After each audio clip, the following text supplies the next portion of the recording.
ISIS has named their new leader. And a statement has been made by Keystone Pipeline owners after this week's oil spill. These stories and more coming up on Murrow News 8. From the Northwest Public Broadcasting Studios on the campus of Washington State University, this is Murrow News 8. Good evening, I'm John Lee. And I'm Logan Plant. Welcome to Murrow News 8. ISIS has declared a new leader. An audio message from the organization's spokesman announced Abu Ibrahim al-Hashimi al-Karoshi as the new leader just days after U.S. forces eliminated former leader Abu Bakr al-Baghdadi. The audio message was released shortly after the Pentagon released a video of the airstrike that killed al-Baghdadi and other ISIS fighters. Head of U.S. Central Command General Kenneth McKenzie says that he expects ISIS to be disjointed yet dangerous. The owners of the Keystone Pipeline have released a statement following the crude oil spill in North Dakota. TC Energy says they're beginning to monitor air quality, water quality, and the effect on wildlife in the area. They also say the cause of the massive leak is still under investigation. Tuesday's spill released approximately 383,000 gallons of oil, covering around 2,500 square yards. With vaping-related injuries popping up around the nation, our own Ariel Yokobozi looked into vaping on the Pullman campus. Vaping. According to young users, it is a popular trend for many. However, according to the WSU Safety Policies and Procedures Manual, any smoking, tobacco, or nicotine use is prohibited on campus. WSU student Siobhan Cassidy talks about what got her started on the vaping fad. It's like fun to vape, but I think a big part of it is also that it's just trendy. It's just what everyone does, and I think that that's mostly why I got into it. Despite the many reminders on garbage cans across campus, young people are getting sucked in. According to the CDC, in 2018, more than 3.6 million young people in the United States participated in vaping. In case any of you were wondering, here is how the Common Jewel works. You've got your rechargeable battery, which you just take off from the mouthpiece, and you plug it into any USB port that can charge it. While that's charging, users will often fill up the Jewel Pod, which can be about $5 for each Jewel Pod. Then, once this rechargeable battery is all charged up, you just put it back and it's ready to go. Many students and users find this very easy to use. However, it's not so easy on your system. Common chemicals that have been found in vape products. According to the Spokesman Review, the Spokane City Council says they will be buying a building and converting it into a warming center. The council made a unanimous decision to repurpose the 5,100 square foot warehouse on 527 South Cannon Street. They say the center is intended to hold 120 people and that it will be offering limited services within 2 weeks. Joining us live from Ensimilia Pavilion is Malu Santos. Yeah. That's Malu Santos reporting live.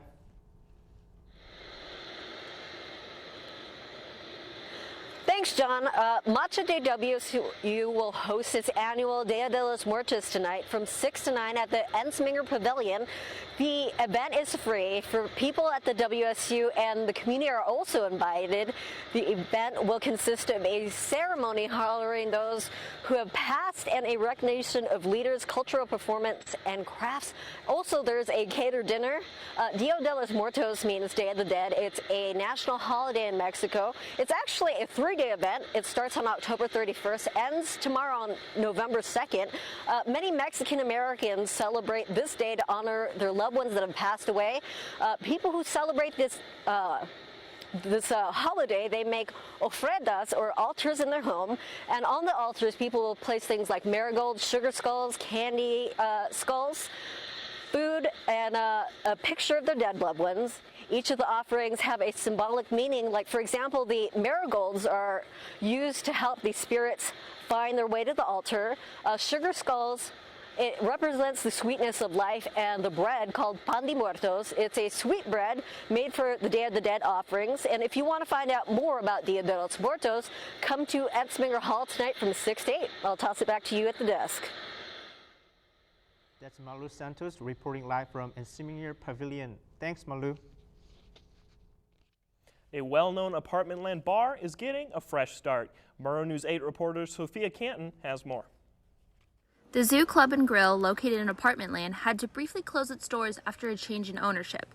Today, it is back up and running and under new management. We really like to keep the things that worked here and that were good here, like Latin night, but our main focus is to actually build a business that can serve this community. There's a lot of people that live in this area, and there's nothing out here there's nowhere to come to eat, nowhere to come to get a drink. The food and drinks will all remain the same, according to Travis, but there will be some shifts in the overall feel of the bar. Just ambiance in here it's very dark and very loud because it's a very cavernous space, and so we've already started implementing some stuff. We got some acoustic panels placed on the wall. Over Christmas break, we'll be closing down to do some light remodeling, a little bit of repainting. Many of the regulars of the zoo say that they're grateful for the owners of the Coug for purchasing and saving yet another staple of the Pullman community and allowing them to turn that open sign back on. The zoo officially reopened last Friday, but Travis says they plan to get the word out about the new ownership and changes coming and hopefully bring in bigger crowds. In Pullman, I'm Sophia Canton. The Boy Scouts of America announced to increase their annual youth membership fees by more than 80%. As of January 1st, the youth membership will rise from $33 to $60, and the fees for adult will rise $33 to $36. According to the BSA, the increased fee will be used for background checks for adult leaders, program development, and updated youth protection and safety training. Capital One Bank is in the middle of a system-wide technical outage. Some customers say they are unable to withdraw or deposit money. Capital One tweeted that they are working to resolve the issue. A company spokesperson says that customers will not be responsible for late fees that were a result of this issue. The African American unemployment rate hits on time low for the month of October. Since U.S. economic added nearly 130,000 jobs, the Washington Examiner showed that unemployment rate for African American is down 5.4% from 5.5%. Hourly rates rose by 6 cents in October and grew by 3% over the past 12 months. However, the overall unemployment is 3.6%, up from 3.5% in September. It's time to fall back. Daylight saving time ends Sunday at 2 a.m., so don't forget to set your clocks back 1 hour on Saturday night before you go to bed. The sun will now start to set around 4:30 in the afternoon as the days continue to get shorter. This could change in the future, however, as Washington is one of 7 states trying to get approval from the federal government to make daylight saving time permanent. Celeste Harms will tell us about a change-up to one of the events in the 2020 Tokyo Olympics. Sports is next when Murrow News 8 returns.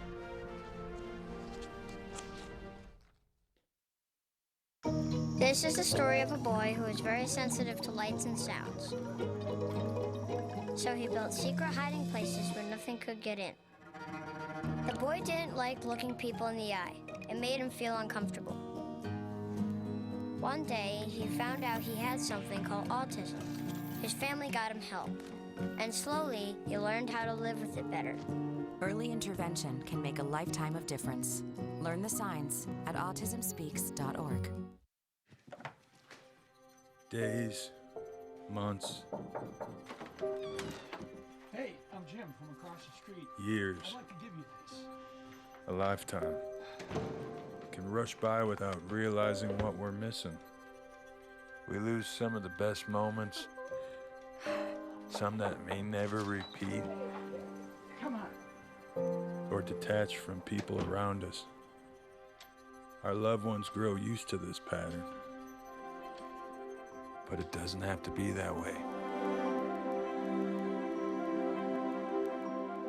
We have a choice to take action.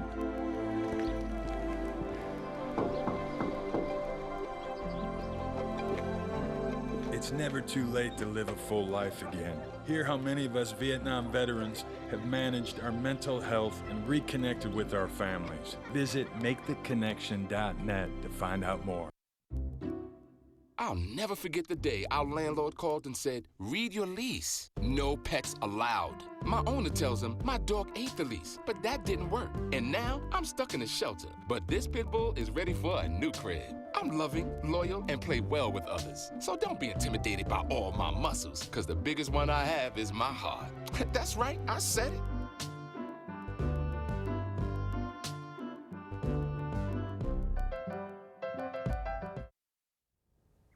Welcome back to Murrow News 8.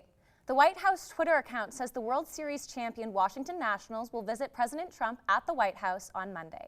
The Nats parade through Washington, D.C. is Saturday morning, and the visit to the White House will happen before the players go home for the winter. White House visits have been controversial under President Trump's administration, with many championship teams opting not to go or not getting an invite from President Trump at all. The San Francisco 49ers are still undefeated after beating the Arizona Cardinals last night on Thursday Night Football. The 49ers won 28-25 behind a strong performance from quarterback Jimmy Garoppolo, who threw for 317 yards and 4 touchdowns. The 49ers are 8-0 and have a 2-game lead in the NFC West. Speaking of upcoming matchups, we've reached the halfway point for the NFL season, with Week 9 action underway this weekend. Minshew Mania continues as the 4-4 Jacksonville Jaguars look to take down the Texans in London on Sunday. The Seahawks will try to maintain wild card position as they take on the Buccaneers at CenturyLink Field. The number 22 ranked Cougar volleyball team will take on number 25 UCLA and USC this weekend in Buller Gym. The Cougars and the UCLA Bruins are both 7-3 for conference play, and the USC Trojans are 6-4. The Cougs are coming off wins against Colorado and Utah on the road. Volleyball coach Jen Greeny said UCLA and USC both pose a challenge, but the team has been performing well. They're both really tough and pretty experienced teams. And this is probably the highest our hitting percentage as a group and consistently has been in a really long time, maybe in the 9 years that we've been here. The Cougs face UCLA tonight and will play USC at noon on Sunday. WSU Rowing will compete tomorrow in their final race of 2019. The team will race in Spokane at Silver Lake Head Race, hosted by Gonzaga University. In the team's race last Saturday, the head of the American, WSU saw 3 top 5 finishes, and on Sunday, the Varsity 8 finished 2nd overall at the Portland Fall Classic. Senior Renee Kemp feels proud of the team's recent accomplishments. It's been encouraging to see the work that we've been putting in paying off at races like Head of the American. So I think it's a good way to round off the fall season. And WSU Soccer also put on a monstrous Halloween performance, winning their game last night and conquering the Utah Utes 4-1. Star forward Morgan Weaver broke her dry spell that she's had since mid-September and put on a show with not 1 but 2 goals and an assist. In another exciting moment, freshman Grayson Lynch executed a tap-in finish to score her first collegiate goal ever. Elise Bennett also contributed a goal, sending a shot arcing into the upper corner of the net. The Cougars close out their home schedule this Sunday against Colorado at noon. And after a dispute with the International Olympic Committee, Tokyo's governor said today that she has accepted the decision to hold next year's Olympic marathons in a different city. According to the Washington Post, the IOC made the decision to avoid Tokyo's stifling summer heat, which could pose a risk for athletes. The Post reports that the governor said although she does not agree with the decision to move the event 500 miles north to the city of Sapporo, she will not interfere. Corbin White, tell us about record-setting weather. Your forecast when Murrow News 8 returns. My mother was always very familiar with her neighborhood, but one day she stopped at the stop sign for much longer than usual, and she didn't know whether she should go forward or turn, and she wasn't even really sure where she was at. It was very unsettling for her. I felt so much better after my son told me, "Mom, I don't want you to worry or be afraid. I'll be there for you and we'll figure it out."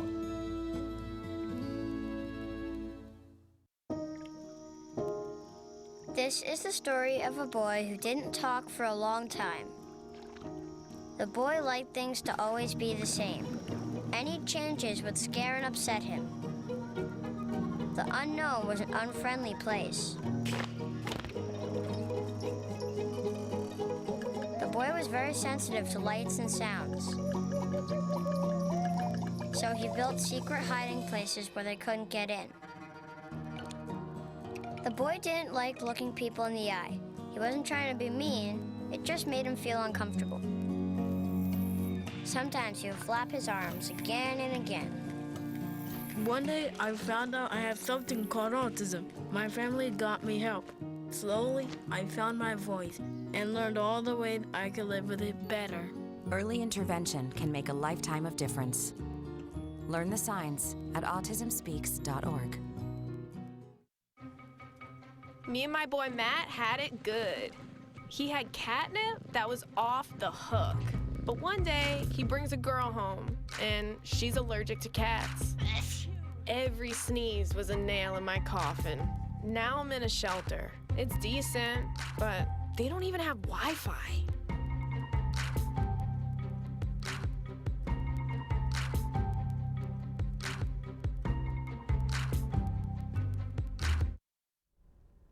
Welcome back to Murrow News 8. Corbin White has your weather. Corbin, is it still pretty chill out there?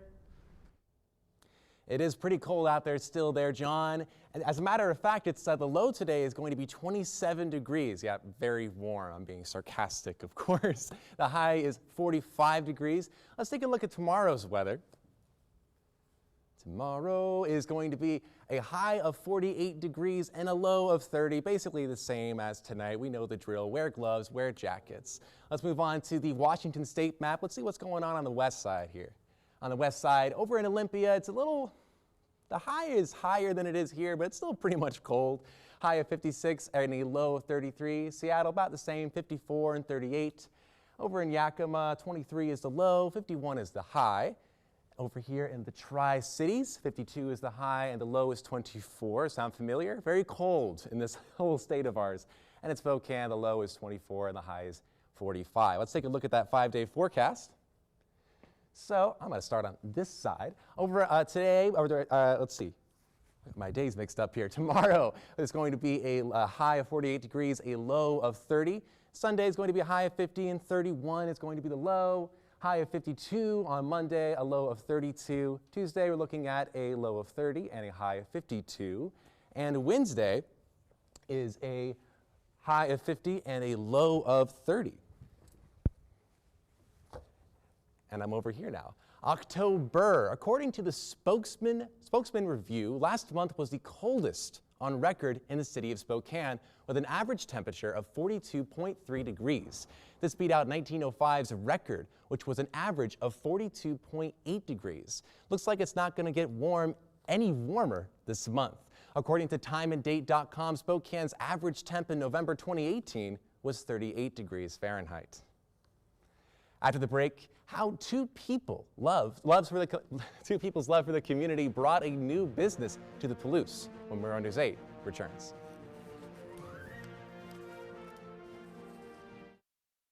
There was an old woman who lived in a shoe. She had so many children, she didn't know what to do.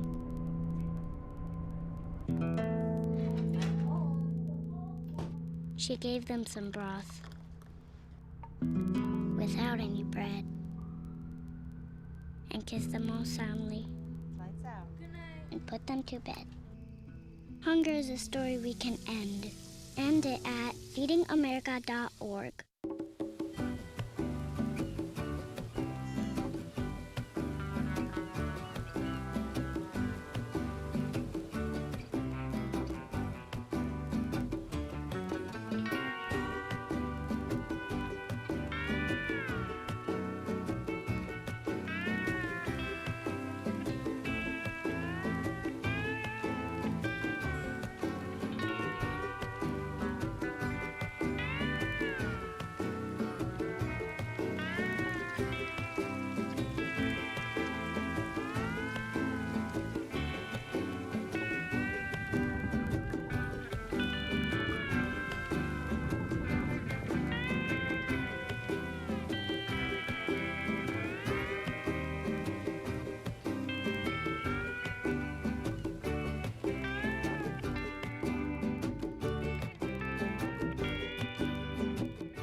So, I just moved in with this family, and it's embarrassing. The little one, he likes to go outside and crawl around in the giant litter box. I don't know what he's doing. I mean, I was born and I knew how to use the litter box. Look at that. That's disgusting. Oh, poop already. You're making me nervous. Oh, okay, I can't look at this anymore. I really hope he grows out of this, for his sake. Welcome back to Murrow News 8. Legal drama behind the bars. The Peninsula Daily News reports 5 Clarham Bay Correction Center inmates are suing the Department of Corrections after being transferred to solitary confinement. The inmates said the department violated their rights to due to process and protection against crucial punishment. KHQ reports that correction center officers defend the transfer. 2 veterinarians have started a mobile pet clinic in Moscow and Pullman. The Daily Evergreen reports that doctors Catherine Kammerer and Tasha Bradley say they hope their new business meets the community's need for a place to treat pets where they're most comfortable, at home. The clinic runs 24 hours a day and serves a 100-mile radius around Pullman and Moscow. You see them all over campus. Students tour guide, better known as Cougar Connectors, Andrew Bartline looks into why their role is important to WSU.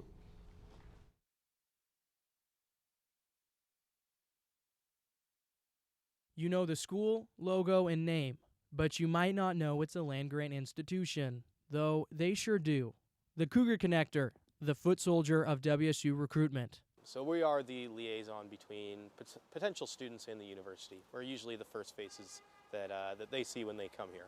A traditional campus tour route can last long as 2 hours, giving lots of time for Cougar Connectors to work one-on-one with visitors. They work shifts on game days and weekdays, through sun, through sleet. Their results? The data's clear. Within the last decade, these documents provided by the university tell us the average acceptance rate has gone down 10%. Meanwhile, the average class size has risen, along with applicant GPA. Translation, Washington State is getting more competitive. While part of the job title, the Office of Admission and Recruitment says Cougar Connectors don't actively recruit or push visitors in any direction. Rather, show their tour groups what WSU has to offer. That alone seems to do the trick. A very personal experience for many students, myself included. Coming to an experience event was the only reason I even considered coming to WSU. So whether you know WSU's colors used to be pink and blue, where Todd Auditorium is, or that it's a land grant, thank a Cougar Connector. From Pullman with Murrow News 8, Andrew Bartline. San Francisco Chronicle reported that several people injured and 4 people dead in a shooting during a Halloween house party where about 100 people attended last night in Orlando. According to the Contra Costa County Sheriff's Office, there are 3 people were killed at the scene and 1 person died at the hospital later. No ages, genders, or name of the victims were available, and authorities are still investigating. It's holiday baking season, but you might want to look before you cook. Nestle USA has issued a recall for 26 of its cookie dough products, as they may contain small rubber pieces. The recall only applies to the company's ready-to-bake products. To check for the recall, look for a code on the package. Codes that begin with 9189 through 9295 are subject to the recall. I don't know about you, John, but I make my cookies from scratch during the holidays, so I don't have to worry about this. But I do really like those Toll House ice cream sandwiches, but I saw that those don't apply to the recall, so we don't have to worry about those. Okay. Starbucks is trying out something new with own special store. That story when Murrow News 8 returns.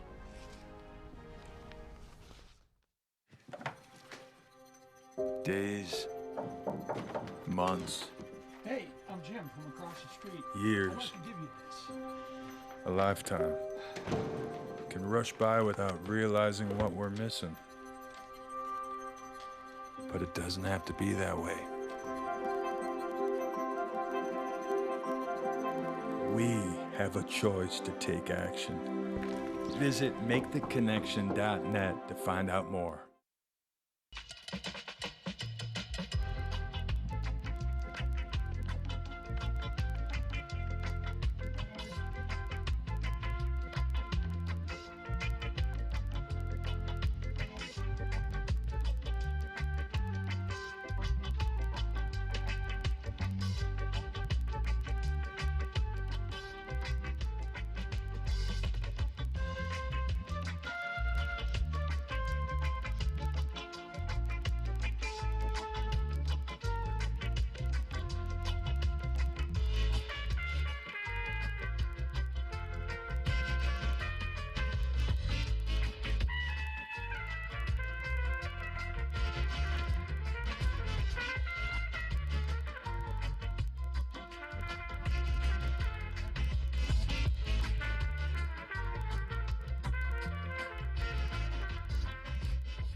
Can I tell you a cat joke? Just kidding. Why did the girl ask the mushroom to dance? Because he was a fun guy. What do you call a pig that knows karate? Pork chop. So how does a tissue dance? Put a little boogie on it.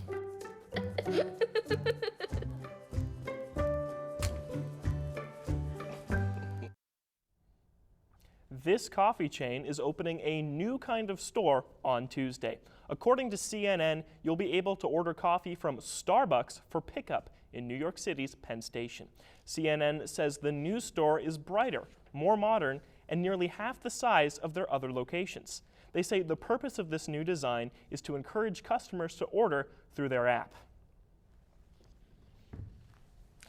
There's just so much automation these days. It's like pretty soon we won't even have to talk to people to order anything. And I don't know how I feel about that. Well, I kind of like the homey feel of going into like a small town coffee shop and getting to, know the person behind the counter, get some advice from them, that sort of thing. So I respect the speed that this would probably allow, but I kind of like the interpersonal interaction you get from, just stopping by like a local in-person coffee shop. Everything's going to be done by robots before you know it. You can't even get a cup of coffee without, hitting some numbers into something or repeating yourself 40 times to get it right. What kind of sage advice have you got from a barista, by the way? I don't normally get sage advice, but I'm a very indecisive person, so I like being able to go up to them and say, well, what do you think about this drink? This drink has a fancy name, but what exactly is it? I like learning from them, so. I see. Yeah, and I like to just hang out in coffee shops too, doing homework, things like that. So hearing that it's just half the size of their normal locations doesn't seem like there's going to be room to go in and study. So I hope that Starbucks locations also keep the bigger normal sized ones that we can just go into and hang out at also. Yeah, totally agree on that. I think those won't be going it's extinct anytime soon, thankfully. It's just a new building design they're incorporating within the whole mass there. Well, and New York City's all about speed, so I guess it makes sense for them to have a quick little in and out Starbucks, so. Right. So, yeah, we'll have to see how it plays out. Thank you so much for watching tonight. Be sure to watch our live newscast at nwpb.org/MN8 and on Cable 8 at 7 and 10. Don't forget, you can also follow Murrow News 8 on Facebook and Twitter. Have a good night, Pullman. Thanks for watching.